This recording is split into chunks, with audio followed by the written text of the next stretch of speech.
Kalau kotaknya udah seperti ini, itu tandanya CPU-nya menggunakan AMD 3D V-Cache. Dan kali ini yang mau gue bahas adalah AMD Ryzen 7 7800X 3D.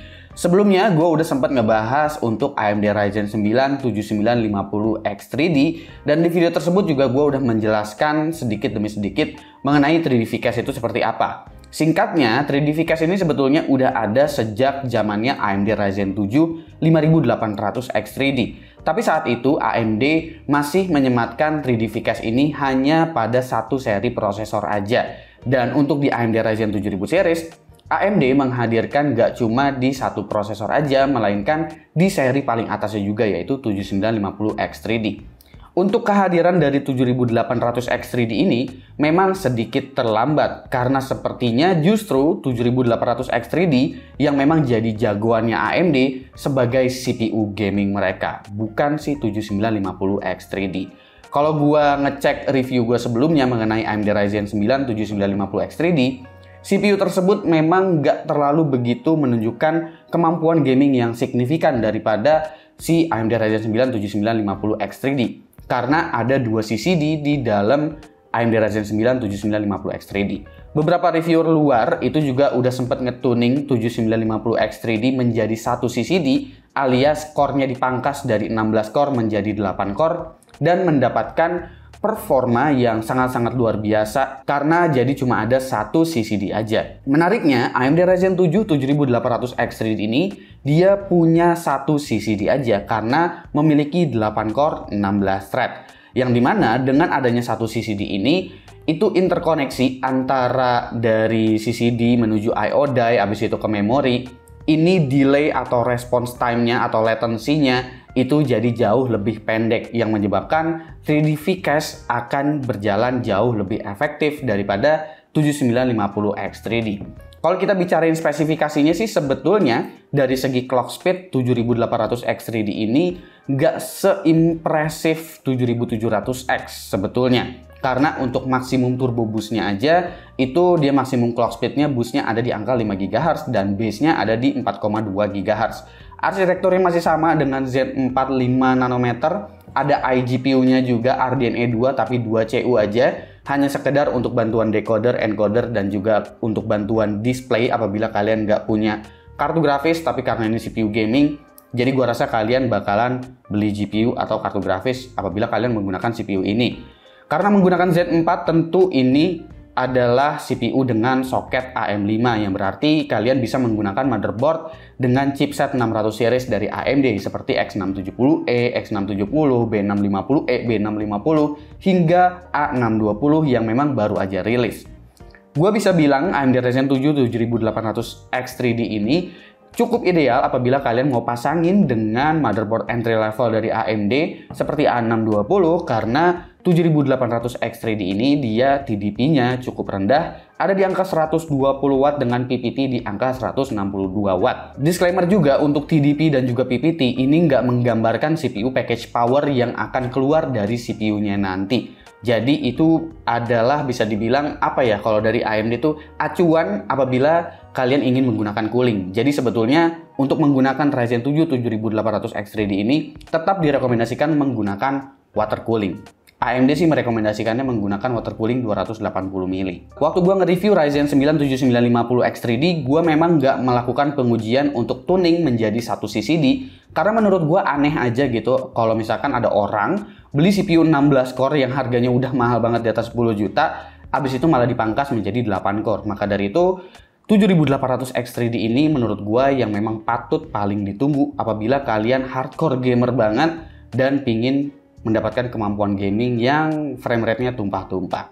Oke, tanpa perlu basa-basi lagi karena mungkin secara arsitektur ini masih sama persis dan lain sebagainya, maka dari itu kita langsung lihat aja untuk pengujiannya. Seperti biasa gue menggunakan testbed X670E Aorus Master G-Skill Trident Z5 Neo 32GB DDR5 6000 MHz beserta pembanding platform Intel generasi 13 dengan motherboard Z790 Aorus Master juga. Kalian bisa lihat lengkapnya di tabel ini. Dan untuk metode pengujiannya juga ada dua ya. Gue yang pertama itu menggunakan mode default Dan yang kedua, gue menggunakan Eco Mode. Karena seperti biasanya dengan AMD Ryzen 7000 series, gue selalu membandingkan efisiensinya dengan Eco Mode-nya dari bawaan Ryzen Master yang bisa kalian tuning dengan satu kali klik aja.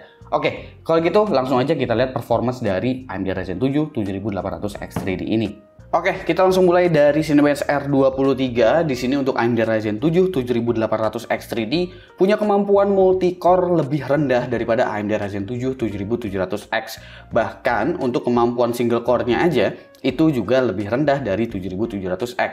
Tapi senjata dari versi X3D memang bukan di area tersebut. Karena clock speed-nya lebih kecil, jadi otomatis untuk raw performance dari CPU performance-nya ini udah otomatis bakalan lebih rendah daripada 7700X. Lalu pengujian seperti handbrake, sorry di sini gue untuk 7700X gue datanya entah kemana, jadi gue masukin data seadanya aja karena kebetulan memang GPU-nya juga diganti dengan RTX 4080, jadi gue belum sempat nge-retest semua data-data benchmark yang ada. Jadi di sini untuk 7800 X3D untuk handbrake itu mendapatkan rata-rata di 66 fps dan ini encode-nya menggunakan X264 alias CPU only. Tapi seharusnya ini juga masih tetap lebih pelan daripada 7700X sih.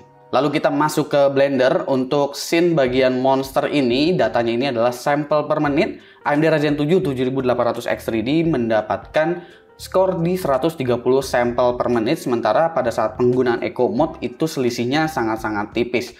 Nanti kalian bisa lihat lah kenapa ini bisa terjadi. Tapi kita lanjut dulu ke Adobe Premiere. Kurang lebih juga hasilnya seperti itu ya. Baik dalam kondisi default ataupun menggunakan Eco Mode, selisihnya nggak terlalu berbeda jauh. Dan di Adobe Premiere ini tapi hasilnya agak sedikit berbeda karena lebih cepat sedikit daripada AMD Ryzen 7 7700X. Yang menarik dari AMD Ryzen 7 7800 X3D ini adalah CPU package power-nya. Ketika kalian menggunakan 3D rendering seperti Cinebench atau mungkin Blender dan lain sebagainya, ini CPU-nya hanya memakan 85 sampai dengan 86 watt aja saat semua core-nya itu bekerja dan continuous load. Nah, di sini juga kalian bisa lihat ketika penggunaan Eco Mode ataupun default itu CPU package power-nya sama aja. Jadi sebetulnya by default CPU ini udah sangat-sangat efisien dan sangat-sangat hemat listrik. Ini luar biasa banget sebetulnya ya kemampuan dari AMD Ryzen versi X3D. Karena kalau kita ngelihat di 7950 X3D aja, AMD bisa ngeperes CPU package power ini saat continuous load jauh berbeda dari versi 7950X-nya saat itu. Cuma yang menurut gua kurang banget memang di bagian CPU temperaturnya. Untuk level 85 watt aja yang berarti ini mirip-mirip dengan Eco Mode, CPU-nya masih tergolong sangat-sangat panas. Jadi untuk load di 85 sampai dengan 90 watt, di sini maksimum temperaturnya masih ada di angka 83 derajat Celcius. Beruntung cooling yang gua pakai belum menyentuh TJ Max-nya di 85 derajat Celcius. Ini berbeda juga dengan 7950 X3D ketika dijalanin Eco Mode yang suhunya itu cuma 55 derajat Celcius. Jadi ini gua rasa problemnya mirip-mirip seperti 5800 X3D yang memang terkenal cukup panas. Tapi kalau kita intip kemampuan gamenya seperti di Valorant, ini semua game gue tes di resolusi 1080p ya, karena gue lagi nge-review CPU biar jadinya jatuhnya lebih condong ke CPU bound gitu, bukan ke GPU bound. 7800 X3D impresif banget di sini untuk benchmark Valorant FPS tumpah-tumpah. Di sini gue udah maininnya deathmatch yang cenderung rame gitu ya untuk orang-orangnya. Jadi di sini penggunaan Eco Mode selisihnya juga nggak terlalu berbeda jauh ya antara 870 dan juga 838. Lalu Hogwarts Legacy ini juga yang menurut gua sangat-sangat luar biasa. 7950 X3D emang udah bisa ngebanting 13900K meskipun tipis, tapi 7800 X3D jauh banget perbedaannya. Bahkan dalam kondisi default bisa tembus 200 rata-rata FPS di Hogwarts Legacy ini. Ini kayaknya CPU yang sangat-sangat ideal apabila kalian pingin bermain game yang cenderung CPU bound seperti Hogwarts Legacy ini. Lalu selanjutnya adalah Far Cry 6. Di sini juga hampir tembus 200 untuk FPS-nya di resolusi 1080p. 7800 X3D sangat-sangat unggul, mengungguli 13900K dan juga 7950 X3D. Next yaitu adalah Shadow of the Tomb Raider. Shadow of the Tomb Raider di sini 7800 X3D masih unggul meskipun selisihnya udah cenderung tipis dan udah ada limitasi dari GPU ini sebetulnya. Tapi kalau kita perhatiin 13900K itu bedanya juga lumayan jauh karena pembandingnya di sini adalah 7950X3D. Yang berarti di sini memang efektivitas dari 3D VCache dalam satu CCD itu memang benar-benar luar biasa di 7800X3D ini. Selanjutnya adalah Horizon Zero Dawn.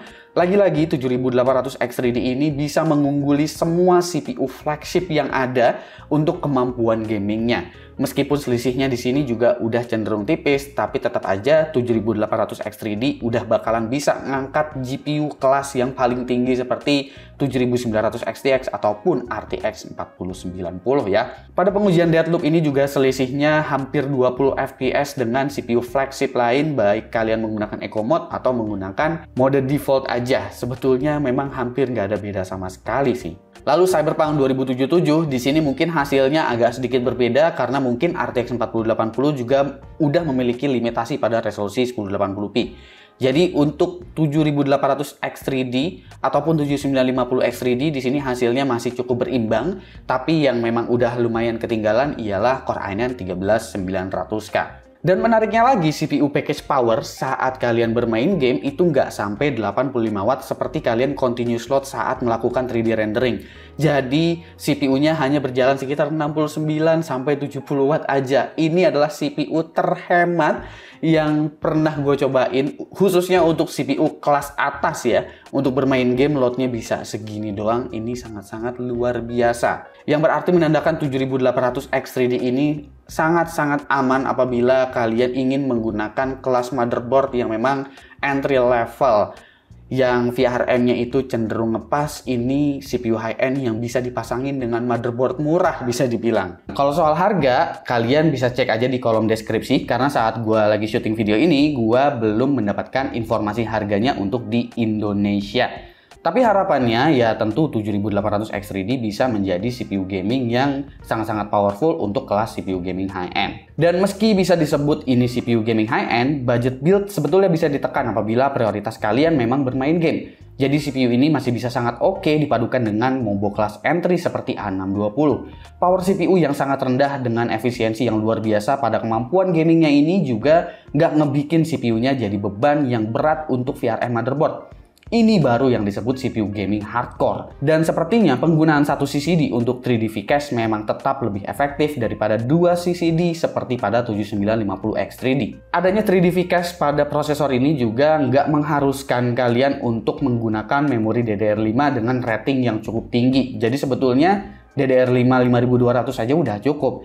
Tapi kalau gua ngelihat harga memori DDR5 saat ini, kit untuk DDR5 5200 dengan 6000 MHz selisihnya tipis banget. Jadi gue tetap ngerekomenin kalian untuk menggunakan DDR5 6000 MHz aja sekalian. Kekurangan dari AMD Ryzen 7 7800X3D memang adalah soal temperaturnya. Ini adalah tipikal CPU yang cenderung panas. Jadi meskipun kalian bisa menggunakan motherboard yang VRM-nya itu cukup ngepas dan performance-nya itu memang benar-benar tumpah-tumpah terutama pada saat kalian bermain game, pastiin kalian menggunakan cooling yang beres, dan gua sih berharap kalian menggunakan water cooling, seenggaknya water cooling 280 mili. Kalau bisa, ayo water cooling 360 mili. Atau kalaupun menggunakan air cooling, pakailah air cooling yang babon-babon kayak NHD 15S atau NHD 15 gitu.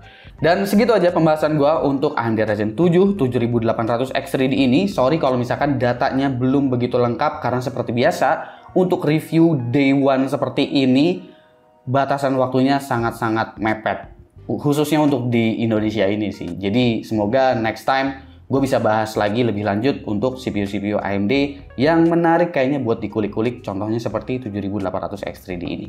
Komen di bawah menurut kalian gimana AMD Ryzen 7 7800X3D. Gue Subki dan seperti biasa, sampai jumpa di lain kesempatan.